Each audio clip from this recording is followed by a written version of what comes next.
সকাল হতে অঝোর ধারায় বৃষ্টি হচ্ছে। বৃষ্টি শিমুলের খুব প্রিয়। বৃষ্টিতে ভিজতে তার খুব ভালো লাগে, কিন্তু আজ তার গায়ে ভীষণ জ্বর। তাই জানালায় দাঁড়িয়ে বৃষ্টি উপভোগ করছে। টিনের চালে ঝমঝম সুরে বৃষ্টি পড়ার শব্দ এ যেন এক অন্যরকম অনুভূতি। হঠাৎ করে ছাতা মাথায় শান্ত এসে হাজির। কিরে শিমুল, কি করছিস? কি আর করব, জানালায় দাঁড়িয়ে বাইরের বৃষ্টি দেখছি। শান্ত শিমুলের কানে কানে বলল, বৃষ্টিতে ভিজবি? না রে, আজকে শরীরটা ভালো নেই, গায়ে ভীষণ জ্বর। তাহলে তো বাইরে গিয়ে লাভ নেই, চল ঘরে বসে কিছু খেলি। কি খেলা যায়? তোদের ঘরে লুডো আছে? আছে তো। তাহলে চল বসে লুডো খেলা যাক। এরপরই দুজনে মিলে বসে পড়ে লুডো খেলতে। শিমুল আর শান্ত দুজনেই স্থানীয় একটি স্কুলে 10ম শ্রেণীতে পড়ে। শিমুলের বয়স 15 আর শান্ত 17। শান্ত এর আগে 2বার ক্লাস 8 ফেল করেছে। নাম তার শান্ত হলেও সে মোটেও শান্ত নয়। তার চরিত্র তার নামের বিপরীত। সারাদিন তার উপর অশান্তি ভর করে থাকে। সকাল হোক কিংবা রাত, দুষ্টুমিতে সে সব সময় পাকা হাত। লুকিয়ে মানুষের ঘরের চালে ঢিল মারা, এলাকার বোকা ছেলেদের পেছনে লাগা, খামাখাই কারোর সাথে ঝগড়া বেঁধে দেওয়া, রাতে ভূত সেজে মানুষকে ভয় দেখানো, এগুলো তার জন্য খুবই সাধারণ ব্যাপার। এলাকায় তাকে নিয়ে সমস্যার শেষ নেই। তার নামে নালিশ শুনতে শুনতে তার মা হাঁপিয়ে গেছে। একমাত্র ছেলে, বাবা বিদেশ থাকেন। তার মায়ের আদরে এক প্রকার বাদর তৈরি হয়েছে সে। শিমুল আর শান্তর মধ্যে বয়সের তফাৎ থাকলেও দুজনেই খুব ভালো বন্ধু। পুকুরে গোসল করা, দূরে বেড়াতে যাওয়া, মাঠে খেলতে যাওয়া, সব কিছুতেই দুজন একসাথে থাকে। শান্তর গায়ের রং অতটা ফর্সা মনে না হলেও চেহারায় একটা মায়াবী ভাব রয়েছে। এছাড়াও তার আরো একটি গুণ রয়েছে, সে যে কাউকে সহজেই আপন করে নিতে পারে। কি যে জাদু তার দুই ঠোঁটে! তার মিষ্টি কথার ছলে পাষাণ হৃদয়েও প্রেমের ফুল ফোটে। শিমুল আর শান্ত লুডো খেলছে, আর বাইরে বৃষ্টি ঝরছে তো ঝরছেই। বৃষ্টি কমার কোনো নাম নেই। হঠাৎ করে শান্তর মা শান্তকে ডাক দিলেন। এই শান্ত, কই গেলি?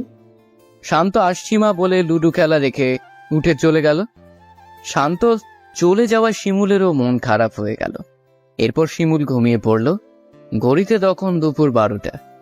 ঘন কালো মেঘের আড়াল থেকে উঁকি দিল দিনের সোনালি সূর্য। চারদিকে ঝলমলে রোদে মেঘে ঘর পুরোটাই কেটে গেল। শান্ত আবারও এলো শিমুলের বাড়িতে। এসে দেখলো সে ঘুমিয়ে গেছে। শিমুলকে ঘুমিয়ে দেখে শান্ত শিমুলকে না ডেকে চলে গেল। এরপর সে ছুটে চলল খোলা মাঠের দিকে। চঞ্চল স্বভাবের শান্ত এক জায়গায় বসে থাকতে ভালো লাগে না তার। সকাল থেকে বৃষ্টি হওয়ায় মাঠে কেউ তেমন একটা আসেনি। শান্ত আবারও বাড়ি ফিরে এলো। গোসল শেষ করে দুপুরে খাবার খেয়ে কিছুক্ষণের জন্য ঘুমিয়ে বিকেলে ঘুম থেকে উঠে ফ্রেশ হয়ে আবারও মাঠের উদ্দেশ্যে রওনা হলো সে। গ্রামের পশ্চিম কোণে বিশাল একটি মাঠ। সেই মাঠে বিকেলে জড়ো হয় এলাকার সব ছেলেপেলে। সবাই মিলে খেলাধুলা করে। সন্ধ্যা হলেই আবার বাড়ি ফিরে। আজকেও শান্ত সহ এলাকার সকল ছেলে মাঠে খেলাধুলা করছিল। যখন সূর্য পশ্চিম আকাশের ঢলে পড়ল, চারদিক থেকে ভেসে এলো আল্লাহু আকবার সুরে আজানের ধ্বনি। পাখিরা যখন নেড়ে ফিরে আনন্দের গান গাইছিল, শান্তরা তখন খেলাধুলা বাদ দিয়ে যার যার ঘরের উদ্দেশ্যে রওনা হলো। শান্ত সাকিবের সাথে সাকিবের বাড়িতে গেল, কারণ সে কিছু অঙ্ক বোঝেনি। সাকিব সেগুলো তাকে বুঝিয়ে দেবে। জনশূন্য এক বিশাল মাঠের উপর দিয়ে এঁকে বেঁকে চলে গেছে রাস্তা। রাস্তার দুধারে সবুজ ধানের ক্ষেত। সাকিব আর শান্ত সেই পথ ধরেই হেঁটে চলছে। আধা ঘন্টা হাঁটতে হাঁটতে সে পৌঁছে গেল সাকিবদের বাড়ি। সেখানে যাওয়ার পর তারা দুজনে মিলে নাস্তা করলো। শান্ত মাকে ফোন করে জানিয়েছে যে সে সাকিবের বাড়িতে আছে, ফিরতে দেরি হবে। নাস্তা করার পর দুজনে মিলে পড়তে বসলো। সাকিব শান্তকে ভালো করে অঙ্ক বুঝিয়ে দিল। এরপর শান্ত যখন বাসায় ফিরতে যাবে, তখনই সাকিবের মা তাকে থামিয়ে বললেন, এসেছে যখন রাতে খেয়ে যেও বাবা। সাকিবও তাকে অনেক জোড়াজোড়ি করতে লাগলো। তাঁদের কথা মতো শান্ত সাকিবের বাড়িতে গেল। রাতে খেয়ে দে যখন বাসায় ফিরবে তখন ঘড়িতে রাত 10টা। গ্রাম এলাকা, এখানে রাত 8টা মানেই গভীর রাত। সেখানে রাত 10টা মানে তো নিশি রাতের সমান। সাকিন শান্তকে এগিয়ে দিতে চেয়েছিল, কিন্তু জবাবে শান্ত বলল, আমাকে এগিয়ে দিয়ে ফেরার পথে তুই তো কাপড় ভিজিয়ে দিবি, বাদ দিয়ে আমি একাই যেতে পারবো, আমার অভ্যাস আছে। এই বলে শান্ত সাকিবদের বাড়ি থেকে বেরিয়ে এলো। বিস্তীর্ণ মাঠের মধ্যে নির্জন রাস্তা দিয়ে একাই হেঁটে চলেছে শান্ত। রাতে নীরবতা ভেঙে চারদিক কটকট করছে শান্তর হেঁটে চলার শব্দ। মাঝে মধ্যে দূর থেকে শেয়ালের ডাক শোনা যাচ্ছে। হঠাৎ করেই গাছের মগডালে কি যেন নড়ে উঠল। শান্ত ভয় পেয়ে গেল। হাতে থাকা মোবাইলের ফ্ল্যাশ লাইট জ্বালিয়ে গাছের উপরের দিকে দেখতে লাগলো। না, কিছু নেই। হয়তো বাদর কোনো এক ডালে এসে বসেছিল। শান্ত আবার পথ চলতে শুরু করলো। নির্জন একা রাস্তা দিয়ে সে হেঁটে চলেছে। হঠাৎ মনে হলো তার সামনের দিক থেকে সাদা কাপড় পরা কেউ আসছে। অনেক দূরে হওয়ায় কিছু বোঝা যাচ্ছে না। মোবাইলের ফ্ল্যাশ লাইটের হালকা আলো সেই সাদা জামার উপর পড়ে জামাটি আকাশের তারার মতো মিটমিট করতে লাগলো। শান্ত সামনে এগিয়ে চলছে সামনের দিকে, আর সাদা কাপড় পরা লোকটিও তার দিকে এগিয়ে আসছে। কাছে আসার পর সে দেখতে পেল খুব সুন্দর চেহারার একটি মেয়ে। তার পাশ দিয়ে যাওয়ার সময় তাকে সালাম দিল। সেও সালামের জবাব দিল। এত রাতে সুন্দরী মেয়ে একা কোথায় যাচ্ছে, ডেকে জিজ্ঞেস করব? মেয়েটির সাথে কথা বলার জন্য সে পেছন ফিরে তাকালো, কিন্তু এ কি? মাত্র কয়েক সেকেন্ডের ব্যবধানে মেয়েটি উধাও। আশপাশে কোনো বাড়ি নেই যে সেখানে মেয়েটি যাবে। তাহলে এত তাড়াতাড়ি মেয়েটি গেল কোথায়? শান্ত আর কিছু না ভেবে আবারও হাঁটতে লাগলো। খানিকক্ষণ পরেই একটা হাসির শব্দ, খুবই সুন্দর হাসির শব্দ। এত সুন্দর করে কে হাসে? শান্ত চারদিকে তাকায়, না, কাউকে দেখা যাচ্ছে না। হয়তো শোনার ভুল। শান্ত পথ চলতে শুরু করলো। আবারও সেই হাসির শব্দ। শান্ত দাঁড়ালো, সেই সাথে হাসিটাও থেমে গেল। না, শান্ত আর সাহস রাখতে পারছে না। সে দৌড়াতে শুরু করলো। বাড়িতে যখন ফিরল তখন রাত 10টা 20 বাজে। শান্তর মা শান্তকে হাঁপাতে দেখে বললেন, কি রে, হাঁপাচ্ছিস কেন? শান্ত মাকে সব খুলে বলতে গিয়েও আবার থেমে গেল। খাওয়া খাই মা চিন্তা করবেন, তারপর বলল, না মা, তেমন কিছু না। বেশি রাত হয়ে যাচ্ছে দেখে দৌড়ে এসেছি, তাই একটু হাঁপিয়ে গেছি আর কি। শান্তর মা শান্তকে ভাত বেড়ে দিতে চেয়েছিলেন, তখন শান্ত বলল, মা, আমি সাকিবদের বাড়ি থেকে খেয়ে এসেছি। আর আমি তো তোর জন্য অপেক্ষা করছি, তুই এলে একসাথে খাবো বলে। কি আর করার ইচ্ছে না থাকা সত্ত্বেও মায়ের সাথে আবার খেতে বসলো। খাওয়া দাওয়া শেষ করে নিজের বিছানায় গিয়ে শুয়ে পড়ল সে। মাঝরাতে হঠাৎ ঘুম ভাঙল শান্তর। পুরো ঘর জুড়ে মিষ্টি ফুলের গন্ধ। কেউ একজন তার মাথায় হাত বুলিয়ে দিচ্ছে। কে হতে পারে? মা। কিন্তু দরজা তো বন্ধ। মা কিভাবে এই ঘরে আসবে? শান্ত ভালো করে হাতে স্পর্শ বোঝার চেষ্টা করলো। নরম তুলতুলে একটি হাত, যতটা মনে হচ্ছে কম বয়সী কোনো এক মেয়ের হাত এটা। শান্ত উঠে বসলো। এরপর বিছানার ডান পাশে থাকা সুইচ বোর্ডের লাইটের সুইচ দিল। লাইট জ্বালানোর পর সে পুরোই অবাক হয়ে গেল। সেই সাথে অনেকটা ভয়ও পেল। ঘরে কেউ নেই। শান্ত বিছানা থেকে নেমে পুরো ঘর, বাথরুম, খাটের নিচ সব জায়গায় তন্ন তন্ন করে খুঁজল, কিন্তু কাউকেই পেল না। শান্তর মনের ভেতর একটা ভয় করছে।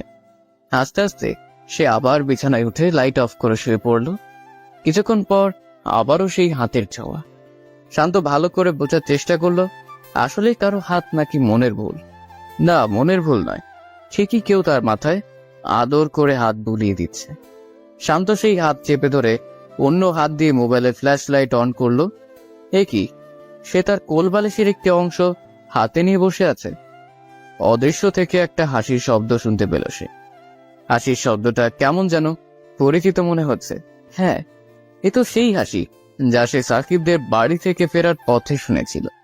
শান্ত মনে সাহস এনে বলল, কে কে হাসে?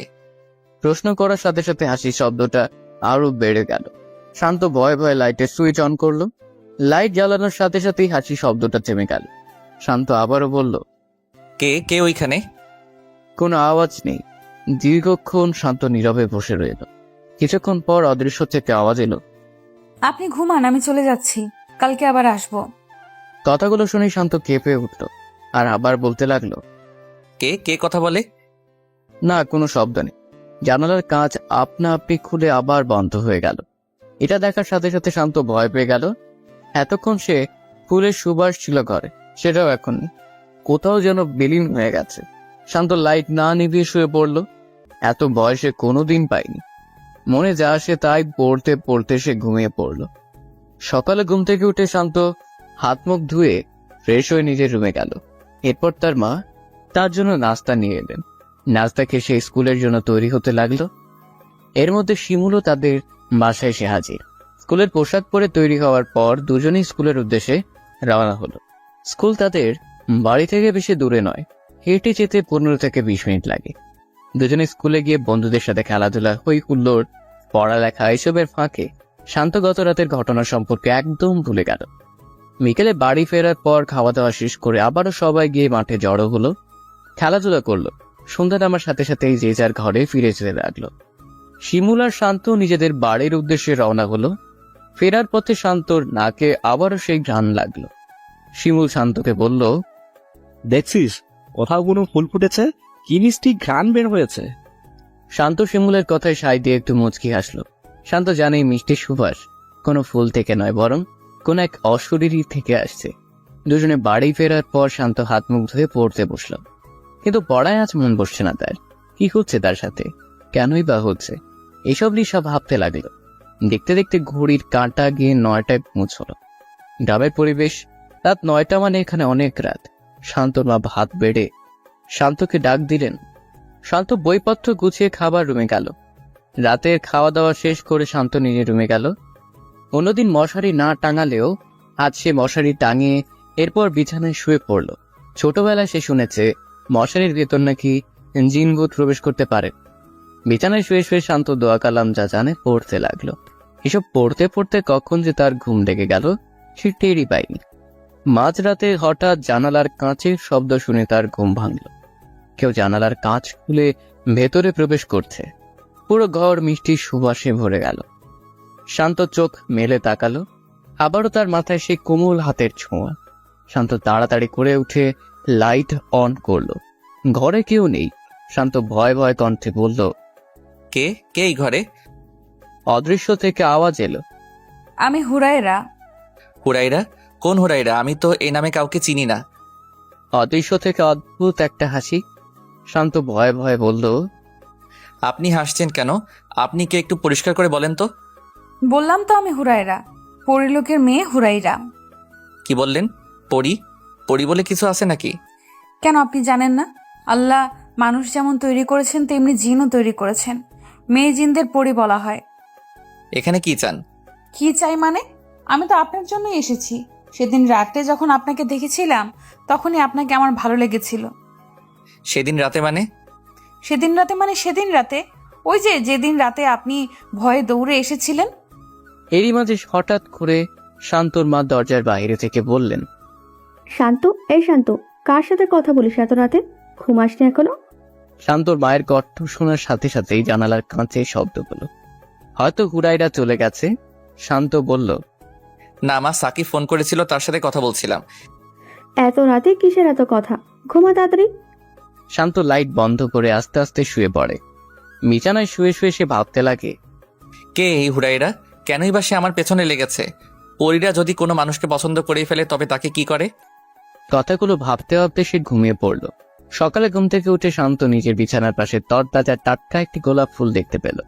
দেখে মনে হচ্ছে এইমাত্র বাগান থেকে তুলে আনা হয়েছে গোলাপটি। হালকা গোলাপি রঙের উপর হলুদ রঙের ছাপ। কি যে মিষ্টি সুবাস! গোলাপ সে অনেক দেখেছে, কিন্তু এমন গোলাপ সে কোনোদিন দেখেনি। বিছানার পাশে গোলাপটি রেখে দাঁত ব্রাশ করে ফ্রেশ হয়ে স্কুলের জন্য তৈরি হলো সে। এরপর শিমুল আর শান্ত দুজনেই স্কুলের উদ্দেশ্যে রওনা হলো। চলার পথে শিমুল শান্তকে বলল, কি রে, তোর গা থেকে এত সুন্দর ঘ্রাণ বের হচ্ছে? তোর বাবা বিদেশ থেকে কি পারফিউম পাঠিয়েছে নাকি? শান্ত প্রতিদিন সকালে গোসল করলেও আজ গোসল না করে চলে এসেছে। তাই ভাবলো তার গা থেকে হয়তো ঘামের গন্ধ বের হচ্ছে। সেটা নিয়ে মশকরা করে শিমুল এমন বলছে। তাই সে বলল, না রে, আজ সকালে গোসল করিনি তো, তাই হয়তো এমন দুর্গন্ধ করছে। আরে দুর্গন্ধ হতে যাবে কেন? এত অনেক সুন্দর ঘ্রাণ। তুই কি সত্যিই কোনো পারফিউম ব্যবহার করিসনি? আরে সত্যি বলছি, আমি কোনো পারফিউম ব্যবহার করিনি। তাহলে তোর গা থেকে এমন সুন্দর ঘ্রাণ আসছে কেন? জানি না, বাদ দে তো এসব কথা। এবার স্কুলে চল, দেরি হয়ে যাচ্ছে। শিমুল মনে মনে ভাবলো শান্তকে হয়তো তার বাবা কোনো পারফিউম গিফট করেছেন। সেই কথা হয়তো শান্ত তার কাছে লুকোচ্ছে। এই কথা ভেবে শিমুল মনে মনে শান্তর উপর কিছুটা রাগ পড়ল। স্কুলে যাওয়ার পর পুরো ক্লাস শান্তর গায়ের সুগন্ধে ভরপুর হয়ে উঠল। সবাই শান্তকে বলছে, কিরে, কোন ব্র্যান্ডের পারফিউম ব্যবহার করছিস? তোর পারফিউমের ঘ্রাণে পুরো স্কুল মোহ করছে। ক্লাস শুরু হওয়ার পর শান্ত ব্যাগ থেকে বই বের করতে যাবে, ঠিক তখন তার হাতে কি যেন বিঁধল। শান্ত চট করে ব্যাগ থেকে হাত বের করে দেখলো তার হাত থেকে রক্ত ঝরছে। সে ব্যাগের ভিতরে তাকালো। সকালের সেই গোলাপ ফুলটি তার ব্যাগে। এই ফুলের কাঁটাই তার হাতে বিঁধেছে। শান্ত কিছুটা অবাক হলো। সে তো এই ফুল ব্যাগে রাখেনি, তাহলে কে রাখলো? ফুলে থাকা কাঁটার আঘাতে শান্তর হাত থেকে অঝোর ধারায় রক্ত ঝরছে, সেই সাথে তীব্র ব্যথাও হচ্ছে। মনে হচ্ছে কাঁটা নয়, যেন কোনো বিষাক্ত সাপ কামড় দিয়েছে। অনেক কষ্টে শান্ত স্কুলে ক্লাস করলো। হাতের ব্যথা ধীরে ধীরে বাড়তে থাকায় টিফিনের সময় ছুটি নিয়ে বাড়ি চলে এলো। নিজের রুমে গিয়ে ব্যাগ রাখতে যাবে, ঠিক তখনই দেখলো তার বিছানার পাশে গোলাপ ফুলটি পড়ে আছে। শান্ত তাড়াতাড়ি করে ব্যাগের চেইন খুলে দেখলো ব্যাগে গোলাপ নেই। শান্তর মাথায় কাজ করছে না, মাথাটা কেমন ঝিনঝিন করছে। আস্তে আস্তে সে জ্ঞান হারিয়ে মাটিতে লুটিয়ে পড়ল। এরপর শান্ত রুমে কিছু পড়ে যাওয়ার শব্দ শুনে শান্তর মা দৌড়ে শান্তর ঘরে গিয়ে দেখলেন শান্ত মাটিতে পড়ে আছে। গায়ে হাত দিয়ে দেখলেন তার শরীরে ভীষণ জ্বর। এমন অবস্থায় কি করবেন তার মাথায় কিছুই কাজ করছে না। এরপর তিনি রান্নাঘরে গিয়ে পানি এনে শান্তর চোখে মুখে ছিটিয়ে দিলেন।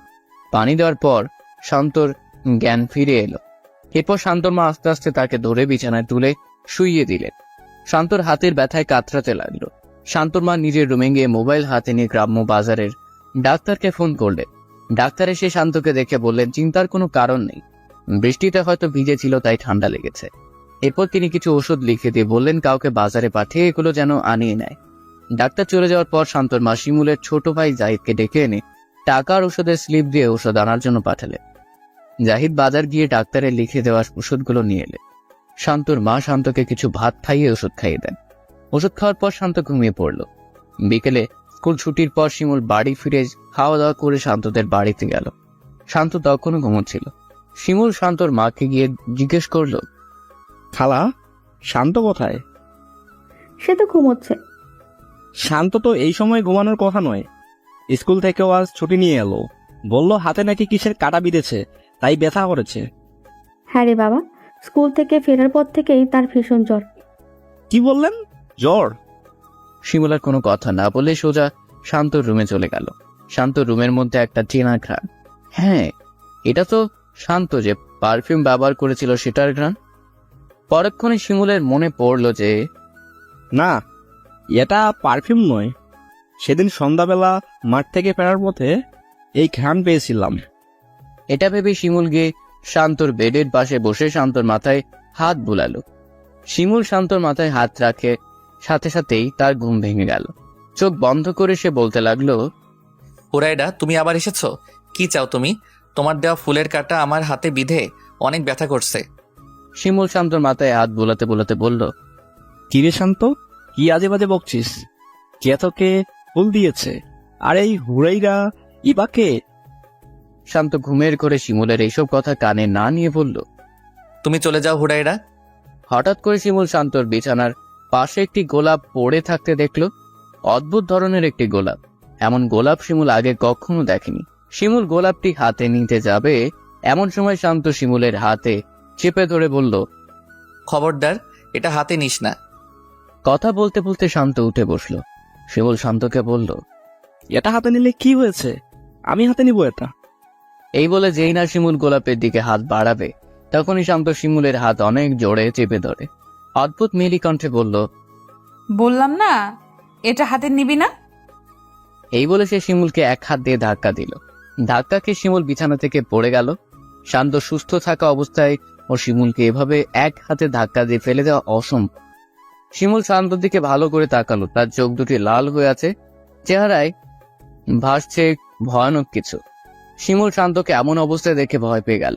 সে বুঝতে পারল শান্ত মোটেই স্বাভাবিক নয়, তার উপর হয়তো কোনো দুষ্টু জিনের আছর আছে।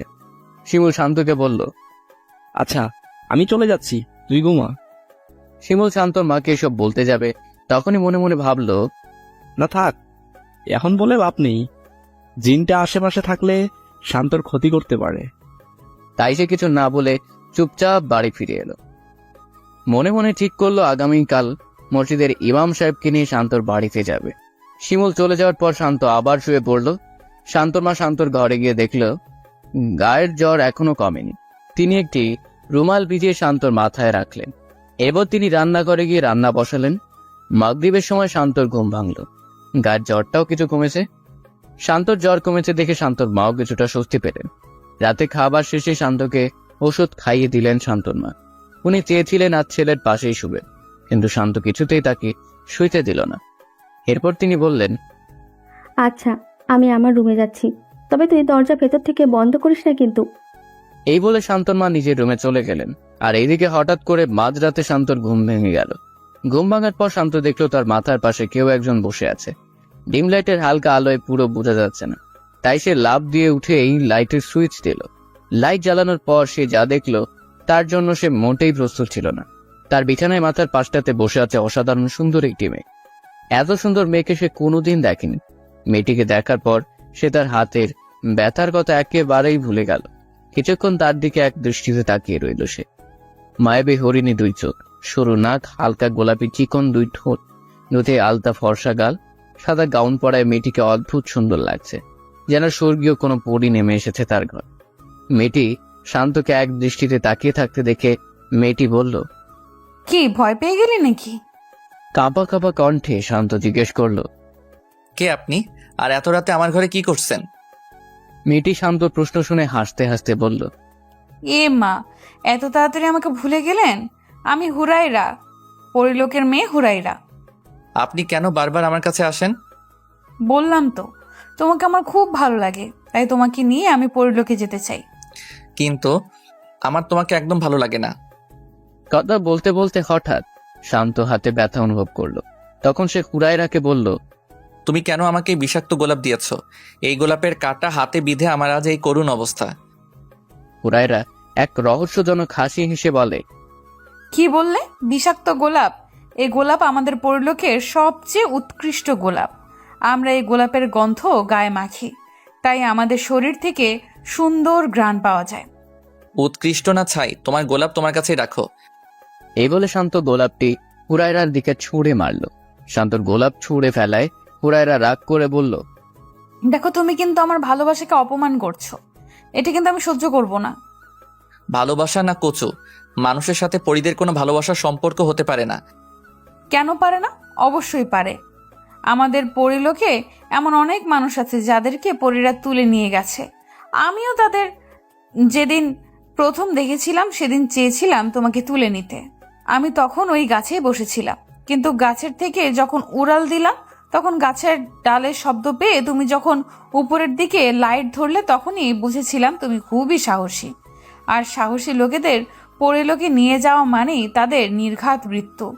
সেই কারণেই তোমাকে তুলে না নিয়ে ভাবলাম তোমাকে আস্তে আস্তে বুঝিয়ে নিয়ে যাব। অনেক হয়েছে, তুমি এখন যাও তো, আমার ভালো লাগছে না। আমি ঘুমাবো। আর তোমাকে তো আমি ভালোবাসিনি, তাহলে আমি কেন পরিলোকে যাব? তুমি আমাকে ভালোবেসেছো, তুমি পরিলোক ছেড়ে এই মর্তলোকে আসো। আমি যদি পরিলোক ছেড়ে মর্তলোকে আসি তবে পরীরা আমাকে যে কোনো উপায় খুঁজে বের করবে আর আমাকে এবং তোমাকে মেরে ফেলবে। ভালোবেসে মরতে কি তুমি ভয় পাও?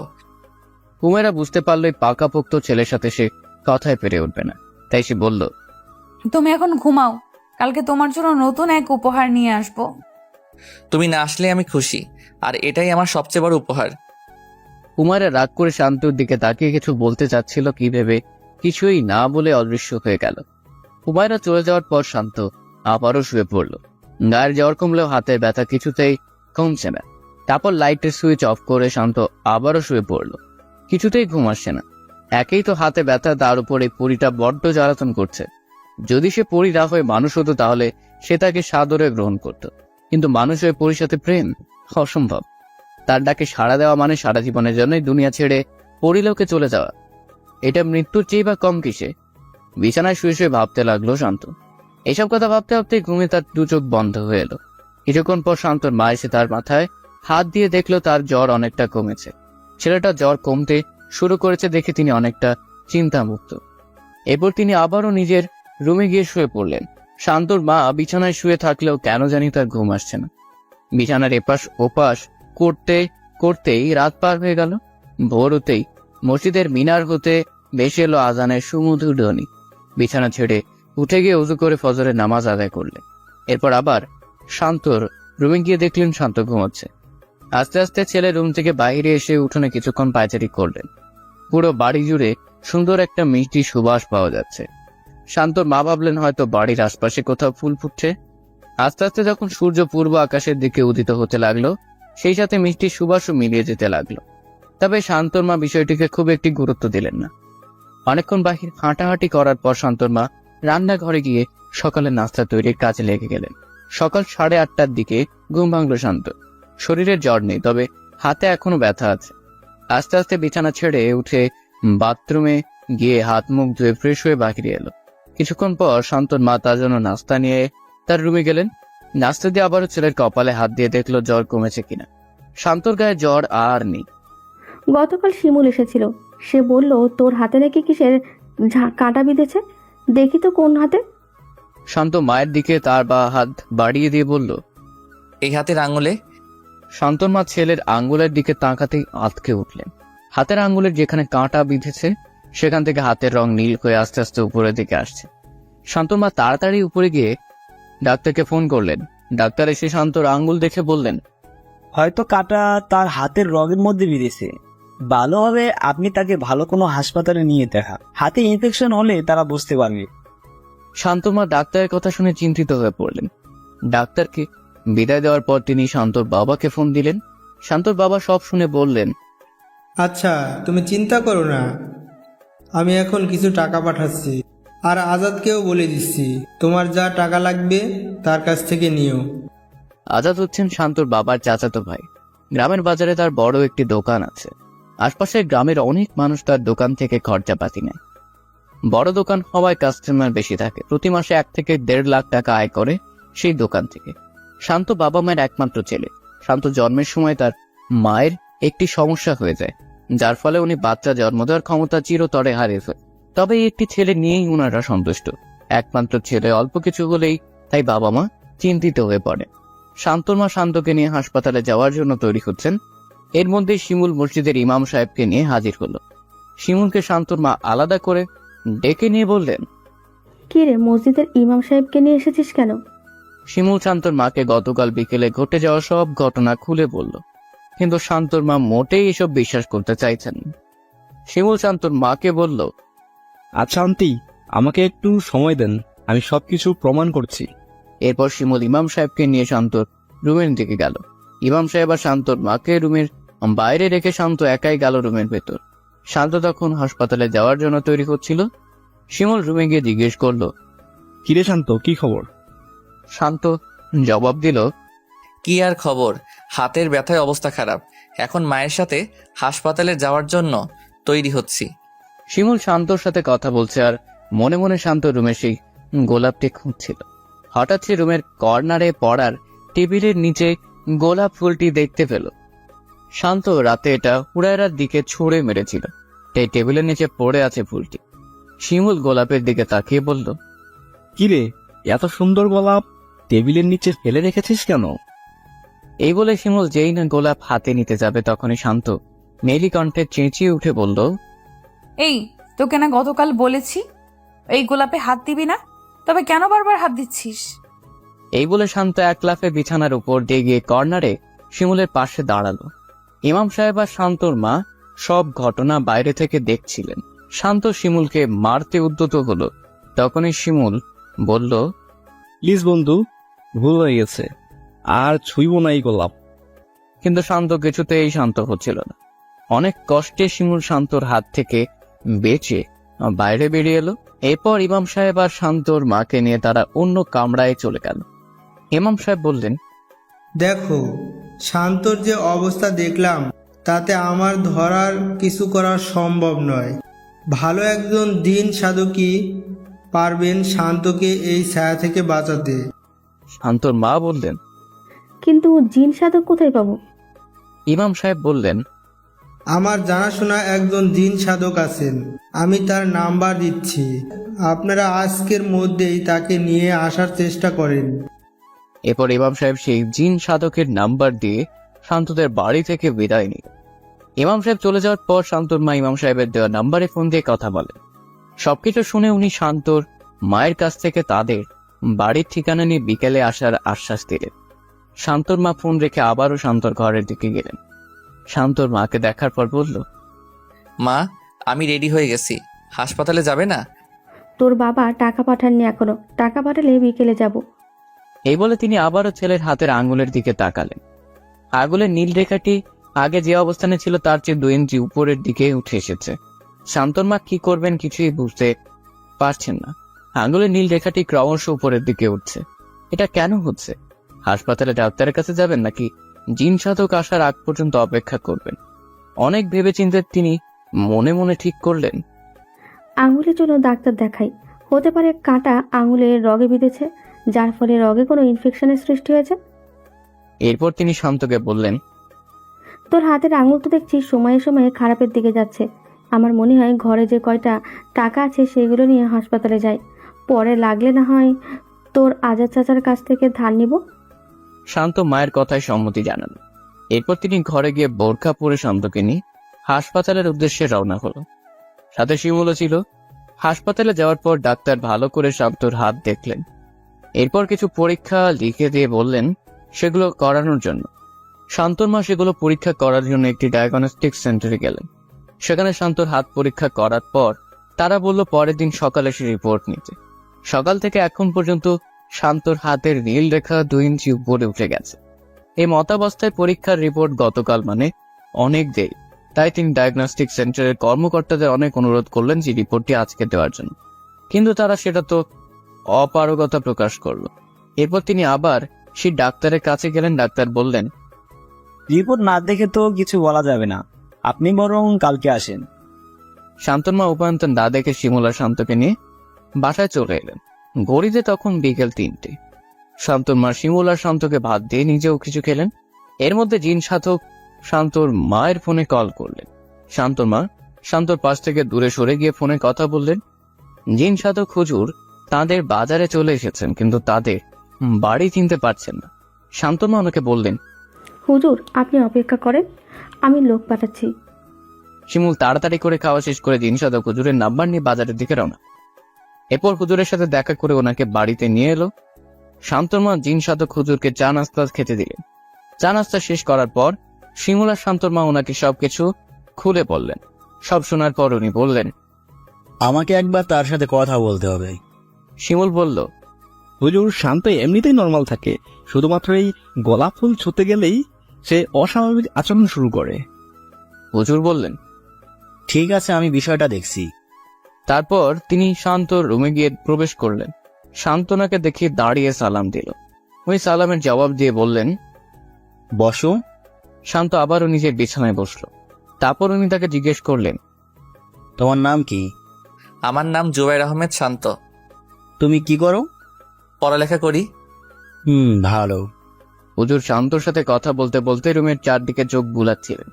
হঠাৎ টেবিলের নিচে পড়ে থাকা গোলাপের দিকে তার নজর গেল। বড়ই আশ্চর্য ধরনের গোলাপ। এই ধরনের গোলাপ উনিও কোনোদিন দেখেননি। গোলাপটি দেখে উনি বললেন, এত সুন্দর গোলাপ এখানে ফেলে রেখেছো কেন? ফুলদানিতে সাজিয়ে রাখলেই তো পারো। এই বলে উনি যেই না গোলাপ হাতে নিতে যাবেন তখনই শান্ত বলে উঠল, এই, ওটাতে হাত দিস না। হুজুর শান্তর দিকে তাকিয়ে বললেন, কি বললে তুমি? কি বললাম শুনতে পাসনি? ওইটাতে হাত দিস না, খবরদার। আমি ওটাতে হাত দিব? দেখি তুমি কি করতে পারো। এই বললে হুজুর যেই না গোলাপ ফুলটি স্পর্শ করতে যাবেন অমনি শান্ত এক লাফে হুজুরের সামনে গিয়ে ওনার হাত চেপে ধরে বলল, তোকে না বলেছি এটাতে হাত দিবি না? এই বলে সে হুজুরের এক হাতে ধরে ওনাকে ছুঁড়ে ফেলে দিল। শিমুল তাড়াতাড়ি এসে হুজুরকে ধরে তুলল। উনি হাতে খুবই আঘাত পেয়েছেন, হয়তো মুচকে গেছে। শান্ত শিমুলকে দেখে বলল, ও ও, তাহলে এই ব্যাটাকে তুই নিয়ে এসেছিস? তোকে তো আমি দেখে নেব। হুজুর এক মুহূর্ত দেরি না করে শিমুলকে নিয়ে শান্ত রুমের বাইরে গিয়ে শান্তকে ঘরে দরজা বন্ধ করে আটকে দিলেন। শান্তর মা হুজুরের কাছে এসে বললেন, কি হয়েছে হুজুর? কি দেখলেন আমার ছেলেকে? আপনার ছেলের উপর এক পরীর নজর পড়েছে। সে খুবই শক্তিশালী। তাকে বশে আনতে হলে আমি আমার জিনদেরকে হাজির করতে হবে। শান্তর মা বললেন, তো হাজির করেন, আমার ছেলেকে যেভাবেই হোক ওই পরীর কবল থেকে মুক্ত করেন। হুজুর বললেন, এখন সম্ভব নয়, মাগরিবের পর জিনদের হাজির করতে হবে। তাই আমাদের মাগরিব পর্যন্ত অপেক্ষা করতে হবে। ঠিক তখনই মসজিদের মাইক হতে আসরের আজানের সুর ভেসে এলো। হুজুর তাদের কাছ থেকে বিদায় নিয়ে আসরের নামাজে গেলেন। যাওয়ার সময় বলে গেলেন, শান্তর দরজার পাশে কেউ যেন না যায়, দরজাটা যেন বন্ধ থাকে। আসরের নামাজ আদায় করে জিন সাধক হুজুর শান্তদের বাড়িতে ফিরে এলেন। শান্তর মা হুজুরকে আলাদা একটি রুমে বিশ্রামের সুযোগ করে দিলেন। এদিকে শান্ত দরজা খুলে দেওয়ার জন্য খুবই চিৎকার করছে। শান্তর মায়ের মন চাইছে ছেলেকে দরজা খুলে দিতে, কিন্তু হুজুরের কড়া নির্দেশ শুনি না বলার আগ পর্যন্ত দরজা খোলা যাবে না। শিমুল শান্তদের বারান্দার একপাশে বসে মোবাইল টিপছে। সবাই অপেক্ষায় আছে কখন মাগরিবের আজান হবে। শান্তর মা হুজুরের জন্য সামান্য নুডলস আর হালকা কিছু নাস্তার ব্যবস্থা করলেন। এরপর শিমুলকে ডেকে সেগুলো হুজুরের রুমে পাঠিয়ে দিলেন। হুজুর তখন দু চোখ বন্ধ করে তাসবিহ পড়ছিলেন আর কি যেন ভাবছিলেন। শিমুল ডাক দিতে উনি কিছুটা কেঁপে উঠলেন। শিমুল হুজুরের দিকে নাস্তা এগিয়ে দিয়ে বলল, হুজুর খালা পাঠিয়েছেন এগুলো? এত কষ্ট করে এগুলো তৈরি করার কি দরকার ছিল? এরপর তিনি হাত বাড়িয়ে নাস্তাগুলো নিয়ে খেতে লাগলেন। শিমুল হুজুরের রুমের বাইরে চলে গেল। অন্যদিন বিকেলের সময়টা তাড়াতাড়ি চলে গেলেও আজকে যেন শিমুলের কাছে এই ঘটনাটাকে অনেক লম্বা মনে হচ্ছে। অবশেষে সবার অপেক্ষার প্রহরের অবসান ঘটিয়ে মসজিদের মিনার হতে ভেসে এলো আল্লাহ হু আকবার ধ্বনি। জিন সাধক হুজুর আস্তে আস্তে রওনা হলেন মসজিদের দিকে। মাগরিবের নামাজ আদায় করার পর তিনি আবারও শান্তদের বাড়িতে এলেন। এরপর তিনি শান্তদের ঘরে বসে সমস্ত বাতি নিভিয়ে দিতে বললেন। শান্তর মা হুজুরের কথা মতো ঘরের সমস্ত বাতি নিভিয়ে দিলেন। শান্তর মা শিমুল রুমের একটি কর্নার চেয়ারে বসে রইলেন। সমস্ত ঘর অন্ধকার, কেউ কাউকে দেখতে পাচ্ছেন না। নীরব নিস্তব্ধ চারদিক, শুধুমাত্র হুজুরের কণ্ঠে গুনগুনে কিছু পড়ার শব্দ পাওয়া যাচ্ছে। হঠাৎ করে দরজার মধ্যে একটা শব্দ হলো। হুজুর তখনই বললেন, আইদারুস, তুমি এসেছো? হ্যাঁ জনাব, আমি এসেছি। তারপর হুজুর তাকে শান্তর সাথে হওয়া সব ঘটনা খুলে বললেন। পাশাপাশি শান্তর মা শান্তর হাতে কাঁটা বিঁধে করুণ অবস্থার কথাও জানালেন। জিনটি সব শুনে বলল, হুজুর, আমি আপনার দেহের সাথে মিশে যাচ্ছি। তারপর আপনি শান্তর ঘরে যাবেন, গিয়ে তার সাথে কথা বলবেন। আমি আপনার মধ্যে থেকেই সবকিছু পরখ করব। এরপর জিন আয়দারুস হুজুরের দেহের সাথে মিশে গেল। হুজুর বললেন, ঘরের বাতিগুলো জ্বালাও। হুজুরের কথা মতো শান্তর মা ঘরের বাতি জ্বালালেন। বাতি জ্বালানোর পর হুজুর আস্তে আস্তে হেঁটে চললেন শান্তর ঘরের দিকে। শান্তর ঘরের সামনে গিয়ে শান্তর ঘরে দরজা খুলে ভেতরে প্রবেশ করলেন। দরজা বন্ধ করে দেওয়া শান্ত অনেকক্ষণ ডাকাডাকি করে শেষে ঘুমিয়ে পড়েছিল। হুজুর গিয়ে তার বিছানায় বসে তার মাথায় হাত বোলালেন। শান্ত ঘুমের মধ্যে বলল, কে হুরাইরা এসেছো নাকি? হুজুর আস্তে আস্তে ডাকলেন, শান্ত, এই শান্ত, ওঠো বাবা। শান্ত চোখ খুলে তাকালো। হুজুরকে দেখে সে উঠে বসে হুজুরকে সালাম দিল। হুজুর সালামের জবাব দিয়ে তার অবস্থা জানতে চাইলেন। শান্ত ভালোভাবে হুজুরের সব কথা উত্তর দিল। হুজুর বুঝতে পারলেন শান্ত এমনিতে নর্মাল থাকে, তবে গোলাপটি স্পর্শ করতে গেলে তার উপর পড়ে এসে ভর করে। তাই তিনি শিমুলকে ইশারা দিলেন গোলাপটি স্পর্শ করার জন্য। শিমুল হুজুরের কথা যেই না গোলাপ স্পর্শ করতে যাবে তখনই শান্ত বলে উঠল, এই তোকে না কতবার বলেছি এই গোলাপ স্পর্শ করবি না। শিমুল ভয় পেয়ে গোলাপে আর হাত দিল না। হুজুর শান্তর হাতের কনিষ্ঠ আঙ্গুল চেপে ধরে কিছু পড়তে লাগলেন। তখনই শান্ত জোরে জোরে চিৎকার করতে লাগলো। হুজুর শান্তকে আবারও জিজ্ঞেস করলেন, তোমার নাম কি? শান্ত উত্তর দিল, আমার নাম হুরায়রা। এভাবে হুজুরের সাথে হুরায়রার কথোপকথন হতে লাগলো। তুমি কোথা থেকে এসেছো? আমি পরিলোক থেকে এসেছি। কেন এসেছো এইখানে? এই ছেলেটাকে আমার ভালো লাগে তাই। তুমি যাবে কিভাবে? আমি ছেলেটাকে সঙ্গে নিয়েই যাব। তুমি কি ভালো ভালো যাবে, নাকি আমাকে কিছু করতেই হবে? শান্ত হেসে বলল, আমাকে তাড়ানোর মতো ক্ষমতা তোমার নেই, পারলে চেষ্টা করে দেখতে পারো। হুজুর হেসে বললেন, আমার সম্পর্কে তোমার ধারণা নেই, তাই তুমি এমন কথা বলছো। আমি তোমাকে বিদায় করে এই বাড়ি থেকে বিদায় নেব, তার আগে নয়। এই বলে হুজুর শান্তর কনিষ্ঠ আঙ্গুল ছেড়ে দিলেন। সাথে সাথেই শান্ত বিছানায় অচেতন হয়ে পড়ে গেল।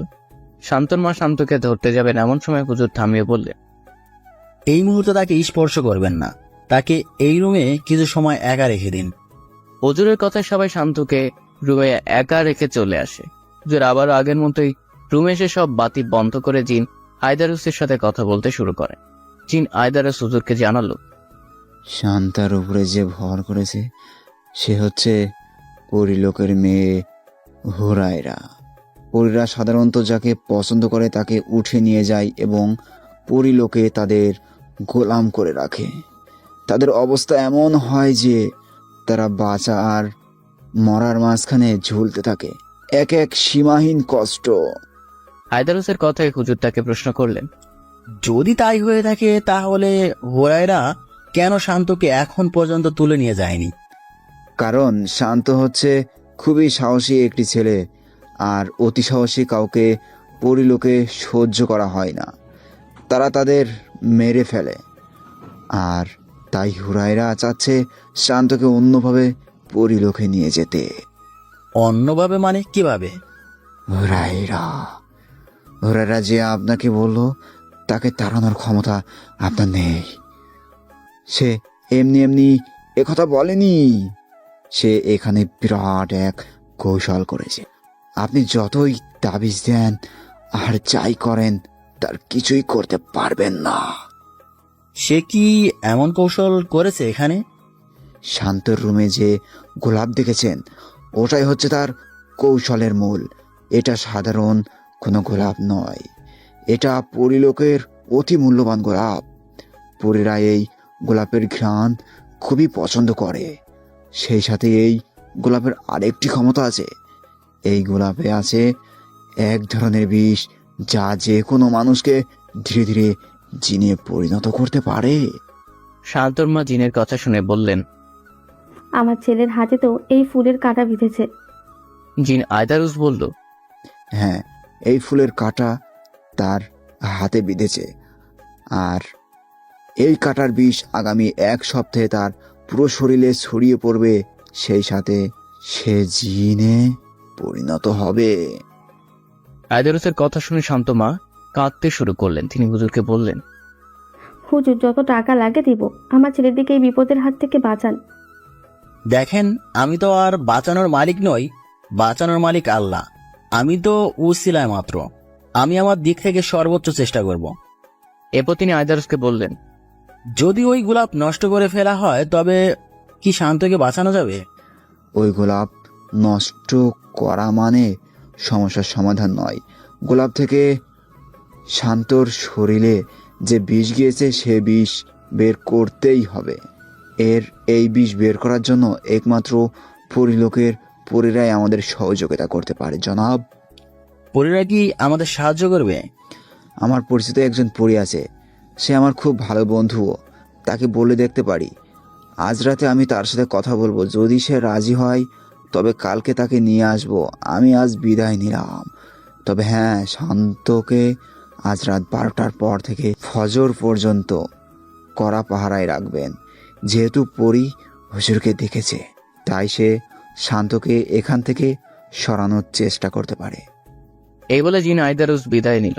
জিন বিদায় নেওয়ার পর শিমুল আবারও ঘরের বাতি জ্বালালো। শান্তর মাকে খুবই বিষণ্ণ দেখাচ্ছে। এরই মধ্যে এশার আজান হলো। হুজুর কয়েকটি তাবিজ লিখে বললেন এগুলো শান্তর ঘরের সব দরজা জানালায় লাগিয়ে দিবেন। এতে করে পরী শান্তকে নিয়ে কোথাও যেতে পারবে না। এরই মধ্যে মসজিদের মিনার হতে এশার আজানের সুর ভেসে এলো। হুজুর শান্তর মায়ের কাছ থেকে বিদায় নিয়ে বললেন, আজকে তাহলে আমি আসি, আগামীকাল মাগরিবের পর আবার আসব। শান্তর মা শিমুলের হাতে 1000 টাকা দিয়ে বললেন, হুজুরকে এগিয়ে দিয়ে আয়, আর এই টাকাগুলো হুজুরকে দিয়ে দিস। শিমুল শান্তর এমন পরিস্থিতি দেখার পর ভয় একদম শেষ। তারপর হুজুরকে এগিয়ে দিতে হবে।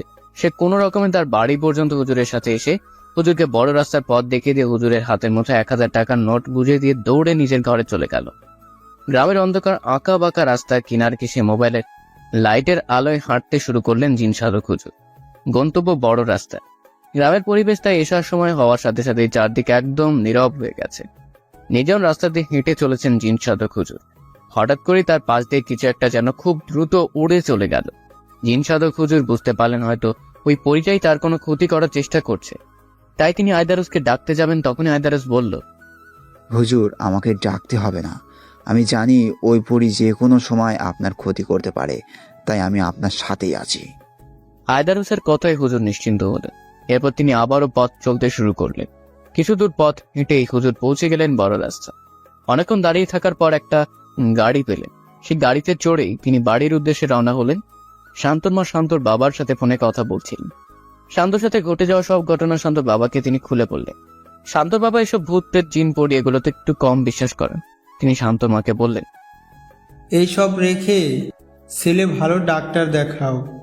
কোথাকার কোন ভণ্ড হুজুরদের দেখা পেয়েছো? কি করতে কি করবে সে তার ঠিক নাই। শান্তর বাবার কথার বিপরীতে শান্তর মা শুধু হ্যাঁ বাচক জবাব দিয়ে ফোন রেখে দিলেন। কি বা বলবেন, তিনি নিজেও তো এগুলোতে বিশ্বাস করেন তা না, তবে চোখের সামনে যে ঘটনাগুলো ঘটছে সেগুলোকে তো আর অবিশ্বাস করতে পারেন না। কথাগুলো ভাবতে ভাবতে তিনি ছেলের রুমের দিকে গেলেন। দরজা খুলতে গিয়ে খুললেন না, কারণ হুজুর নিষেধ করে গেছেন দরজা খুলতে। নীরব নিস্তব্ধ রাত। ছেলের রুমের দরজার বাইরে চেয়ারে বসে রইলেন তিনি। এভাবে বসে থাকতে থাকতে কখন যে ঘুমিয়ে পড়লেন টেরই পাননি। আর এদিকে জিন সাধক বাড়িতে গিয়ে জিন আয়দারুসকে বললেন, তুমি তোমার পরিচিত পরীর সাথে কথা বলো, সম্ভব হলে তাকে এখানে নিয়ে এসো, আমি তার সাথে কথা বলবো। জনাব, পরিটির সাথে আমি কথা বলবো, তবে সে এখানে আসবে কিনা সেটা বলতে পারছি না, কারণ সে মানুষের সামনে যায় না। আমি আমার সর্বোচ্চ চেষ্টা করব জনাব। এই বলে আয়দারুস সেখান থেকে বিদায় নিল। আয়দারুসের পরিচিত পরী রুকাইয়া। আয়দারুস রুকাইয়ার কাছে গিয়ে শান্তর সাথে ঘটে যাওয়ার সব ঘটনা খুলে বলে। রুকাইয়া সব শুনে বলে, এই জন্যই আজকাল হুরায়রাকে পরিলোকে কম দেখা যায়। আয়দারুস রুকাইয়াকে জিন সাধক হুজুরের সাথে দেখা করতে বললে সে বলে, কালকে যখন তোমরা শান্তকে দেখতে যাবে তখন আমিও তোমাদের সাথে যাব। যদিও আমি কারোর সামনে যাই না, তবে একটা নিষ্পাপ প্রাণ বাঁচাতে আমাকে যেতে হবে। আয়দারুস রুকাইয়ার কাছ থেকে বিদায় নিয়ে এসে হুজুরকে রুকাইয়ার বলা কথাগুলো বলে। হুজুর সব শুনে কিছুটা স্বস্তি ফিরে পান। সকালে ফজরের আজানের সুরে ঘুম ভাঙি শান্তর মায়ের। তাড়াতাড়ি করে উঠে মুখ ধুয়ে ফ্রেশ হয়ে ওযু করে নিলেন। এরপর ফজরের নামাজ আদায় করে আস্তে আস্তে ছেলে ঘরের দিকে গেলেন। চুপি চুপি তিনি দরজা খুললেন। দরজা খুলে ভেতরে তাকাতেই চমকে গেলেন শান্তর মা। পুরো ঘরের আসবাবপত্র এদিক ওদিক ছড়িয়ে ছিটিয়ে আছে। বিছানার মাঝখানে এলোমেলো চুলে বসে আছে শান্ত। হঠাৎ করে মায়ের দিকে নজর পড়তে বিছানা থেকে এক লাফে তার দিকে আসতে লাগলো সে। তৎক্ষণাৎ শান্তর মা দরজার বাইরে এসে দরজা বন্ধ করে দিলেন। ছেলের এমন অবস্থা দেখে ওনার চিৎকার করে কান্না করতে ইচ্ছে করছে। চোখ মুছতে মুছতে নিজের রুমের দিকে গেলেন। কোনো কিছু রান্না করতে তার ভালো লাগছে না, যেহেতু ওযু আছে তাই জায়নামাজে দাঁড়িয়ে 2 রাকাত নফল নামাজ পড়ে হাত তুলে আল্লাহর কাছে মোনাজাত করতে লাগলেন। হে আল্লাহ, তুমি আমার সন্তান জন্ম দেওয়ার ক্ষমতা দিয়েছো। হে আল্লাহ, তুমি আমার সন্তান জন্ম দেওয়ার ক্ষমতা নিয়েছো। আমি নীরবে মেনে নিয়েছি, এই ভেবে যে আল্লাহ তো আমাকে নিঃসন্তান রাখেননি, অন্তত পক্ষে একটি সন্তান তো দিয়েছেন। হে আল্লাহ, তোমার দেওয়া এই নেয়ামত আমার কাছ থেকে কেড়ে নিও না। মোনাজাত করে করে কাঁদতে লাগলেন শান্তনমা। এভাবেই কেটে গেল অনেকক্ষণ। হঠাৎ করে শুনলেন বাইরে থেকে শিমুলের মা ডাকছেন, ভাবি ঘুমিয়েছেন নাকি উঠে পড়েছেন? ভাবি, আপনি এত সকাল সকাল? হ্যাঁ, সকাল সকাল চলে এলাম। সারাদিন তো স্কুলে থাকি, শান্তকে দেখতে আসার সময় পাই না, তাই সকাল সকাল চলে এলাম। ভাবলাম ছেলেটিকে এক নজরে দেখে যাই। কিন্তু আপনি কাঁদছেন কেন ভাবি? ছেলের কথা ভেবে। কাঁদবেন না, সব ঠিক হয়ে যাবে। এবার চলেন শান্তকে দেখে আসি। শান্তকে তো এখন দেখা যাবে না ভাবি। কি বলছেন ভাবি? কেন দেখা যাবে না? ঘুমাচ্ছে নাকি? না, ঘুমাচ্ছে না, কিন্তু সে খুবই পাগলামি করছে। আমি গিয়েছিলাম তার রুমে, সে আমার দিকে তেড়ে এসেছিল। কি বলছেন ভাবি? শিমুল অবশ্য আমাকে বলেছিল, তবে বিষয়টা যে এত জটিল তা তো বুঝিনি। আচ্ছা ভাবি, আমি তাহলে আসি, অনেক বেলা হয়েছে, স্কুলে যেতে হবে তো। কি বলছেন ভাবি? চলে যাবেন মানে? আসুন, সামান্য চা নাস্তা করে যান।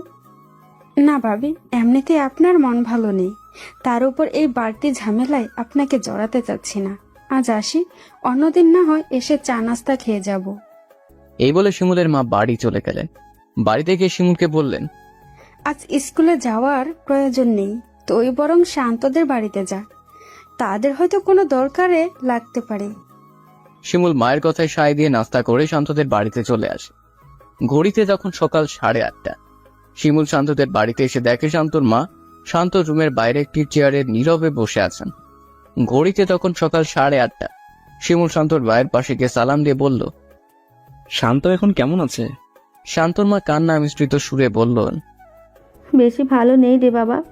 শিমুল শান্তর মাকে সান্ত্বনা দিয়ে বলল, চিন্তা করবেন না খালা, জিন সাধক হুজুর আজকে সন্ধ্যায় এলে দেখবেন সব ঠিক হয়ে যাবে। কথায় কথায় শান্তর মায়ের হঠাৎ মনে পড়ল আজকে তো শান্তর টেস্টের রিপোর্ট আনার কথা। এরপর শান্তর মা শিমুলের হাতে কিছু টাকা দিয়ে শান্তর টেস্টের রিপোর্ট ডায়াগনস্টিক সেন্টার থেকে নিয়ে ডাক্তারকে দেখানোর কথা বললেন। শান্তর মায়ের কথাতে শিমুল শহরে গিয়ে শান্তর টেস্টের রিপোর্ট নিয়ে ডাক্তারকে দেখায়। ডাক্তার রিপোর্ট ভালো করে চেক করে বললেন, এই রূপেটা তো সবকিছু স্বাভাবিক। শিমুল বলল, তাহলে শান্তর হাতে ওই রেখাটা কিসের? ডাক্তারও চিন্তিত হয়ে বললেন, আমিও তো সেটাই ভাবছি। আচ্ছা, তুমি এক কাজ করো, আমি আরো 2টা টেস্ট দিচ্ছি রগের, সেগুলো করিয়ে নিবি কেমন? যদি কিছু ধরা পড়ে।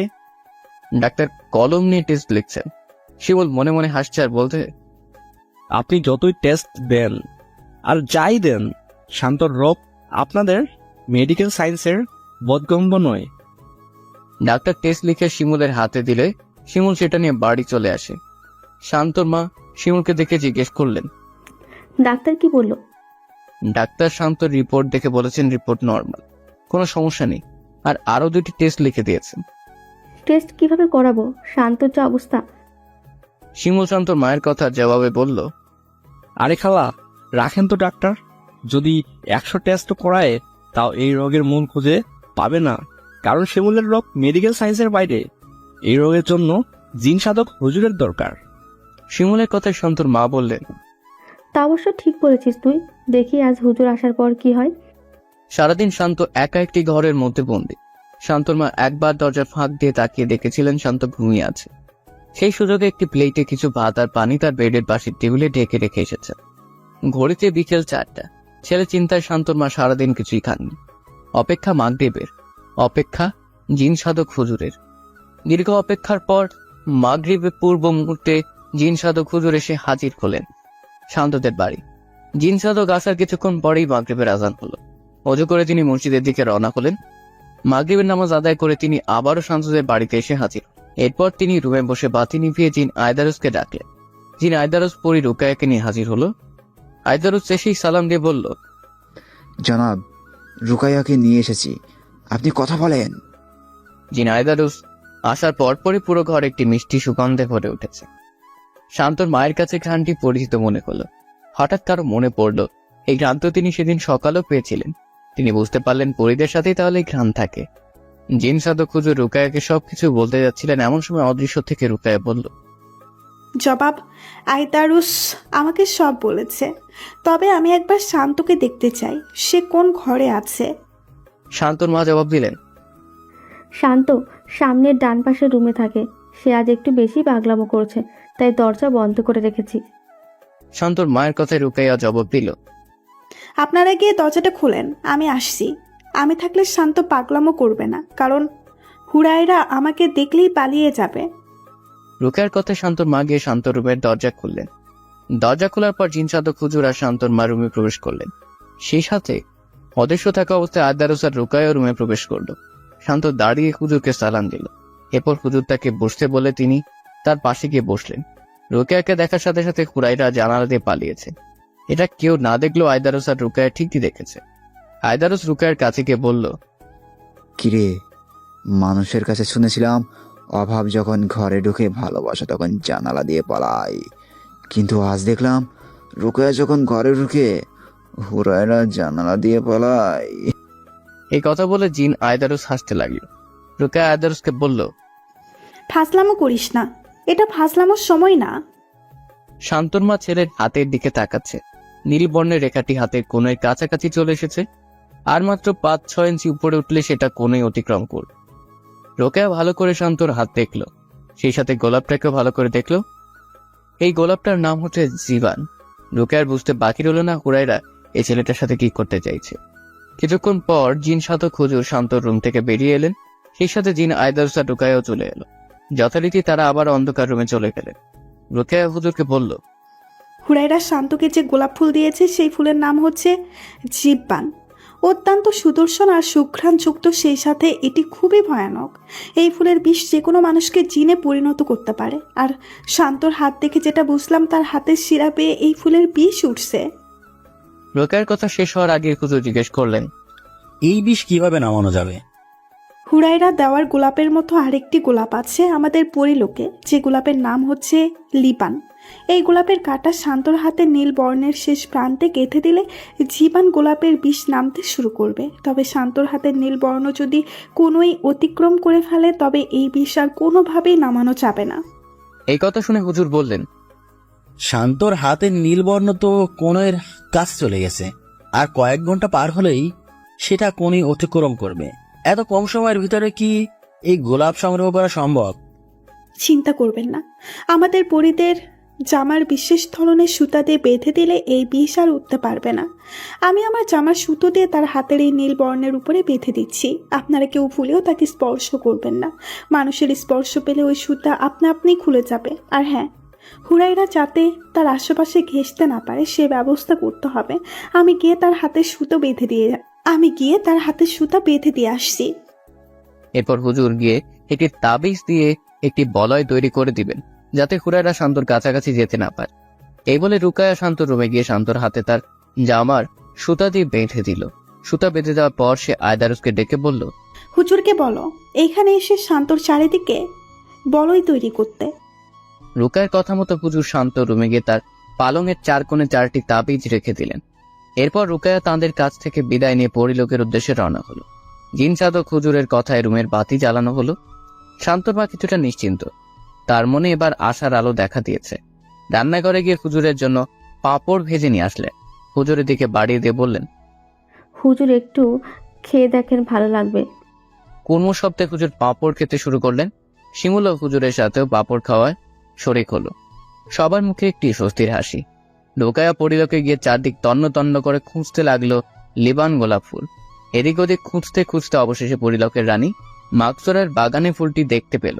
ফুলটি দেখার সাথে সাথে রুকায়া কোনো কিছু না ভেবেই তাড়াতাড়ি করে নেমে রানীর বাগান থেকে ফুলটি ছিঁড়ে যেই উঠতে যাবে অমনি পেছন থেকে কেউ তাকে বলল, দাঁড়াও। রুকায়া তো পিছন ফিরে তাকালো। রানী মাকসুরা রাগান্বিত চেহারায় তার দিকে তাকাচ্ছে। রুকায়া নিচে নেমে এসে মাথা নিচু করে সালাম দিয়ে বলল, জি রানী সাহেবা। রানী মাকসুরা কঠিন সুরে বললেন, তুমি জানো না আমার এই বাগানের গাছ থেকে ফুল ছেঁড়া নিষেধ? তাও কেন ছিঁড়েছ? রুকায়া নিচের দিকে তাকিয়ে কাঁপা কাঁপা কণ্ঠে উত্তর দিল, না মানে রানী সাহেবা, লিবান গোলাপ কোথাও পাচ্ছিলাম না, তাই আপনার বাগান থেকে বাধ্য হয়েই নিতে হলো। রানী মাকসুরা জিজ্ঞেস করলেন, লিবান গোলাপের কি এমন প্রয়োজন ছিল তোমার? না মানে রানী সাহেবা, পৃথিবীতে এক মানুষের হাতে জীবান ফুলের কাঁটা বিঁধেছে, আর আপনি জানেন ওই ফুলের কাঁটা মানুষের জন্য কত বিপজ্জনক। জীবান ফুল তো আমাদের পরিলোকের ফুল। এই ফুল পৃথিবীতে পৌঁছালো কেমন করে? রুকায়ার জবাব কি দিবে বুঝতে পারছে না। সত্যিটাকে বলে দিবে? রুকায়া চুপ থাকতে দেখে রানী তাকে ধমকে সুরে বললেন, চুপ করে আছো কেন? আমি তোমাকে কিছু জিজ্ঞেস করেছি। রানীর ধমক খেয়ে রুকায়া বলল, রানী সাহেবা, হুরাইরা পৃথিবীতে এক ছেলেকে পছন্দ করে, সে তাকে পরিলোকে আনার জন্যই এই কাজ করেছে। রানী মাকসুরা রুকায়ার কথা শুনে বললেন, এটার এমন কি? কত মানুষই তো পরিলোকের পরিদের গোলাম হয়ে আছে। রানীর কথা জবাবে রুকায়া বলল, দেখেন রানী সাহেবা, আপনি যে কথা বলছেন সেটা ঠিক আছে, কিন্তু আপনি এটা বলেন আমরা যে কাজ করছি সেটা কি আদৌ ঠিক? তাছাড়া পৃথিবীর ওই ছেলেটা তার বাবা মায়ের একমাত্র সন্তান, তাকে তার বাবা মায়ের কাছ থেকে কেড়ে নিয়ে এলে ওই মায়ের অভিশাপে আমাদের ভয়াবহ পরিণতি হতে পারে। রুকায়ার কথায় রানী মাকসুরা হেসে বললেন, বাহ, কি দারুণ তোমার চিন্তা শক্তি। তোমাকে আমি পরীক্ষা করছিলাম। তোমার কাজে আমি খুবই খুশি। আর আমি সবার সামনে এটাও ঘোষণা করে দেব যে আমার পরে এই পরিলোকের রানী হবে তুমি। রানী মাকসুরার কথায় পরি রুকায়া হেসে রানীকে গিয়ে জড়িয়ে ধরে খুশিতে কেঁদে দিল।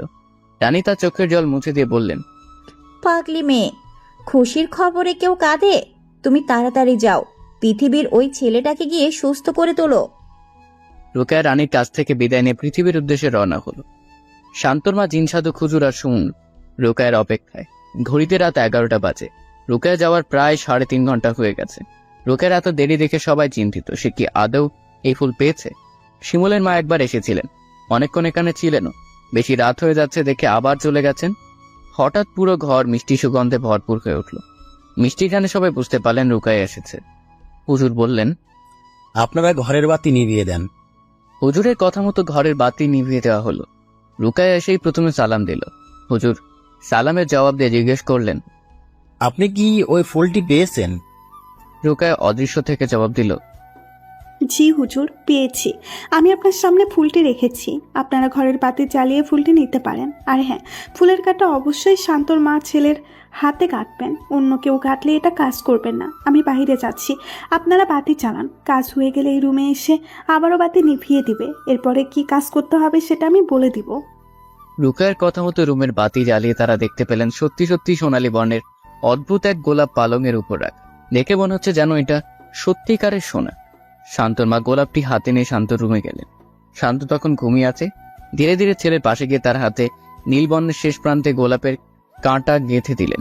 কাঁটাটি হাতে গাঁথার সাথে সাথেই সেটা মিলিয়ে গেল।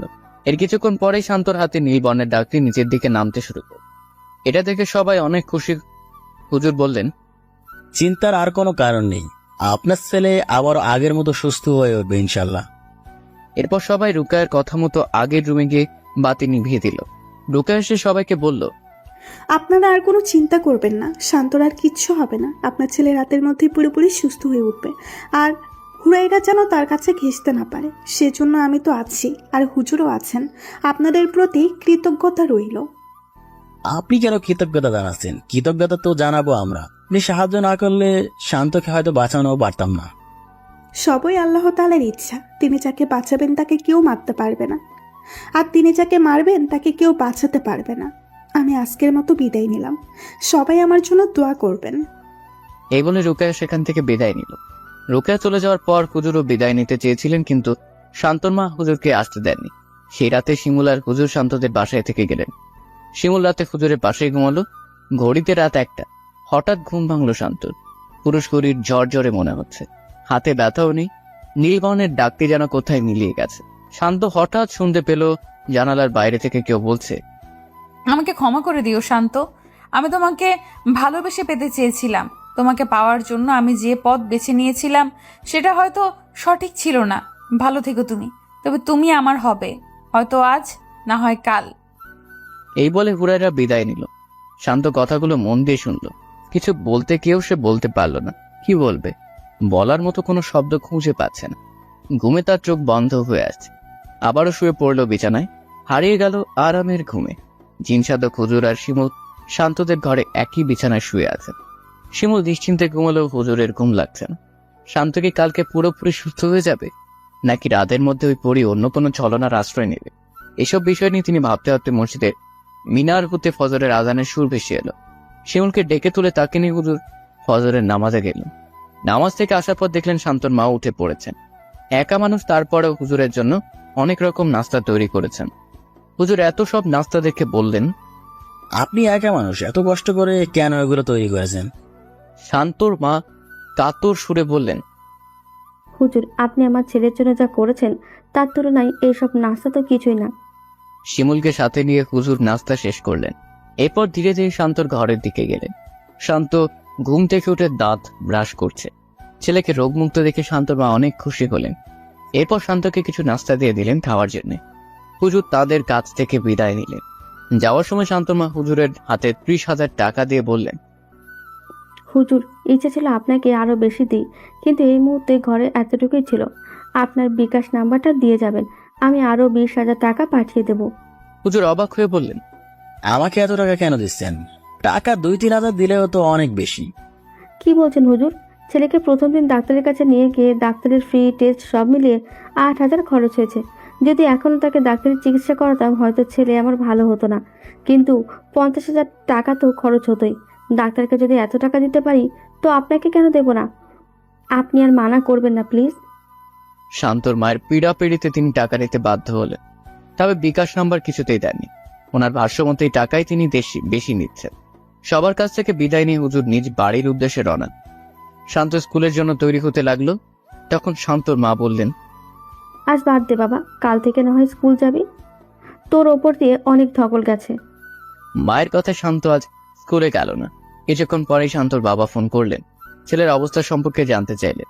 শান্তর মা সব ঘটনা খুলে বললেন। সব শুনে শান্তর বাবা বুঝতে পারলেন এই জিন সাধক আসলে অন্য সব জিন সাধকের মতো ভণ্ড নন। উনি সত্যিকার অর্থে একজন সৎ, নিষ্ঠাবান, পরোপকারী জিন সাধক। শান্তর বাবা নিজের ভুল বুঝতে পারলে এরপর শান্তর মাকে বললেন তিনি এই মাসে দেশে ফিরে আসবেন। আসার পর হুজুরের সাথে দেখা করবেন। বিকেলে আবারও পাড়ার মাঠ জমে উঠল।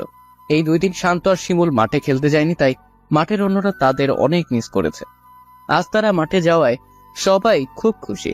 সারা বিকেল খেলাধুলা করে দুজনেই একসাথে বাড়ি ফিরে এলো। ছেলেকে এমন হাসি খুশি দেখে শান্তর মাও বেজায় খুশি। পরের দিন থেকে শান্ত যথারীতি স্কুলে যেতে শুরু করলো। ইদানিং শান্তর মধ্যে একটা ভালো পরিবর্তন লক্ষ্য করা যাচ্ছে। সে আগের চেয়ে পড়ায় অনেক বেশি মনোযোগী। স্কুলের স্যাররাও এটা দেখে অবাক যে শান্তর পড়ালেখার কথা শুনলেই মাথা ব্যথা শুরু হয়ে যেত, সে কিনা ক্লাস 10-এর কঠিন কঠিন অঙ্ক নিমিষেই সমাধান করে দিচ্ছে। প্রতিদিন স্কুলে যাওয়া, বিকেল হলে মাঠ আর সন্ধ্যা নামলে পড়ার টেবিলে এভাবেই চলতে লাগলো দিন। প্রায় 2 মাস পর শান্তর বাবা দেশে ফিরে এলেন। গত মাসে আসার কথা থাকলেও নানা জটিলতায় আসতে পারেনি। আসার পথে বিদেশ থেকে অনেক মূল্যবান আতর, কয়েকটি দামি পাঞ্জাবি পিস নিয়ে আসলেন জিনসাদক হুজুরের জন্য। দেশে আসার পরের দিন জিনসাদক হুজুরকে ফোন দিয়ে নিজের পরিচয় দিয়ে বাড়িতে আসার জন্য বললেন। শান্তর বাবার ফোন পেয়ে জিনসাদক হুজুর জোহরের নামাজ শান্তদের বাড়ির পাশের মসজিদে এসে পড়লেন। শান্তদের বাড়িতে মসজিদের ইমাম সাহেবেরও দাওয়াত ছিল। জোহরের নামাজের পর ইমাম সাহেব আর জিনসাদক হুজুর শান্তদের বাড়িতে এলেন। শান্তর বাবার সাথে সালাম বিনিময় করে মুসাফা করলেন। শান্তর বাবা এক দৃষ্টিতে তাকিয়ে রইলেন হুজুরের দিকে। একদম সাদাসিধে পোশাক, নেই কোনো জাঁকজমকতা। গলায় ঝুলছে একটি গামছা, হাতে পুরনো একটি লাঠি, মুখ ভর্তি সাদা দাড়ি, কিন্তু পুরো চেহারা জুড়ে আলাদা এক মাধুর্যতা। শান্তর মা অনেক রকম রান্না করেছেন। হুজুর তো এত সব রান্না দেখে অবাক, সেই সাথে কিছুটা রাগও করেছেন, কারণ তিনি অপচয় একদম পছন্দ করেন না। পরে পরিস্থিতি বুঝে নিজের রাগটাকে সামনে নিয়ে খাবার খেতে শুরু করলেন। খাবার শেষ করার পর শান্তর বাবা মসজিদের ইমাম সাহেবকে একটি পাঞ্জাবির কাপড় গিফট দিলেন। মসজিদের ইমাম সাহেব এটা পেয়ে অনেক খুশি হলেন। এরপর তাদের কাছ থেকে বিদায় নিলেন। ইমাম সাহেব বিদায় নেওয়ার পর শান্তর বাবা দীর্ঘক্ষণ জিনসাদক হুজুরের সাথে কথা বললেন। কথায় কথায় জানতে পারলেন তিনি আসলে সাধনা করে জিন আয়দারুসকে বশে আনেনি। কোন এক ঘটনাক্রমে তিনি জিন আয়দারুসকে এক বিপদ থেকে রক্ষা করেছিলেন। সেই থেকে জিন আয়দারুস ওনার সঙ্গে থাকে, ওনার ডাকে সাড়া দেয়। যাওয়ার সময় তিনি হুজুরকে 2টি পাঞ্জাবির কাপড় আর একটি দামি আতর আর একটি খামের ভেতর 50,000 টাকা দিলেন। ইমাম সাহেব পাঞ্জাবের আতর গ্রহণ করে খামের ভেতর কি আছে সেটা জানতে চাইলেন। শান্ত বাবা একটু ইতস্তত করে বললেন, না মানে সেদিন তো আপনাকে কিছু দিতে পারিনি, তাই এখানে কিছু টাকা দিলাম, আমার পক্ষ থেকে উপহার। যে উপহার দিয়েছেন তাতেই আমি খুশি। দয়া করে আপনি এই টাকাগুলো রাখুন। মানুষকে জাহান্নামে নিয়ে যাওয়ার এই টাকাই দায়ী। আপনি এই টাকা দিয়ে কিছু গরিব এতিম অসহায়দের খাবার দাবারের ব্যবস্থা করবেন। মনে করবেন আমার পাওনা হয়ে গেছে। এই বলে হুজুর টাকার খাম শান্তর বাবার হাতে দিয়ে বিদায় নিলেন। জিনসাদক হুজুর চলে যাওয়ার পথে শান্ত বাবা মুগ্ধ দৃষ্টিতে তাকিয়ে রইলেন আর ভাবতে লাগলেন, উনি যদি চাইতেন টাকার পাহাড় বানাতে পারতেন, কিন্তু তিনি সাদাসিধে জীবনটাকেই বেছে নিয়েছেন। পৃথিবীতে আজও এত ধার্মিক লোক আছে, সত্যি ভাবতে অবাক লাগে। শান্তর সাথে পরীর এই ঘটনার প্রায় 3 বছর হয়ে গেছে। এরই মধ্যে সবাই ঘটনা ভুলে গেছে। শান্ত এখন কলেজে পড়ে। এমন একদিন কলেজ থেকে বাড়ি ফিরছিল, হঠাৎ করেই এক অতি সুন্দরী মানবীর সাথে তার ধাক্কা লাগলো। মেয়েটিকে দেখতেই শান্ত একেবারে হা হয়ে গেল।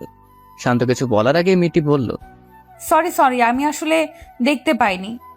এরপর শান্ত মেয়েটির হাত থেকে পড়ে যাওয়া সব বই তুলে দিল। মেয়েটি ভুল করে একটি ডায়েরি শান্তর হাতে ফেলে দ্রুত চলে গেল। শান্তর হাতে যে ডায়েরিটা রয়ে গেছে সে নিজেও এটা খেয়াল করে। আনমনে হেঁটে চলছিল সে। হঠাৎ করে মনে পড়লো আমার হাতে তো মেয়েটির ডায়েরি রয়ে গেছে। কৌতূহল বশত ডায়েরিটি খুলে দেখলো সেই ডায়েরির প্রথম পাতায় লেখা, হঠাৎ ভুল করে নয়, ইচ্ছে করে দিয়েছি। আমার ফোন নাম্বার দিলাম, তোমার ফোনের অপেক্ষায় থাকবো। শান্ত পকেট থেকে মোবাইল বের করে নাম্বারটিতে কল করলো। ওপাশ থেকে মিষ্টি স্বরে একটি মেয়ে বলল, আমি জানতাম তুমি ফোন করবে, তোমাকে যে কল করতেই হতো। আমি তো কথাই বললাম না, তুমি কি করে বুঝলে তাহলে আমি কল করেছি? ওপাশ থেকে মিষ্টি সুরে মেয়েটি বলল, আমি যে তোমার নিঃশ্বাসের সাথে মিশে আছি, আমি হুরায়রা। শান্তর কাছে নামটি যেন পরিচিত মনে হলো। হঠাৎ মনে পড়ল তার সাথে যে ছলনা করেছিল সেই পরী হুরায়রা নয়তো। তাই সে তাকে জিজ্ঞেস করলো, তুমি কি পরিলোকের হুরাইরা? মেয়েটি হাসতে হাসতে বলল, পরিলোকের হুরায়রা হতে যাব কেন, আমি মানবী হুরায়রা। দীর্ঘক্ষণ হুরায়ের সাথে শান্তর ফোনে কথা হলো। এইভাবেই হুরায়রার সাথে শান্তর প্রেমের সম্পর্ক গড়ে ওঠে। পরিলোকের রানীকে অনেক কষ্টে বুঝে হুরায়রা পৃথিবীতে এসেছে। যতদিন শান্তর বাবা মা বেঁচে থাকবেন ততদিন শান্তর সাথে হুরায়রা মানবী রূপেই থাকবে। শান্তর বাবা মা মারা গেলে হুরায়রা শান্তকে নিয়ে পাড়ি জমাবে পরিলোক। পরি হুরায়রার সাথে শান্ত প্রেম করছে, অথচ সে জানেই না যে সে পরির সাথে প্রেম করেছে। হুরায়রা সর্বক্ষণ শান্তর সাথেই থাকে। 2-1 বার শান্তর বাড়িতে গিয়ে শান্তর মায়ের সাথে কথাও হয়েছে। আগামী মাসে শান্তর বাবা দেশে ফিরলে তাদের বিয়ের দিনক্ষণ ঠিক হবে।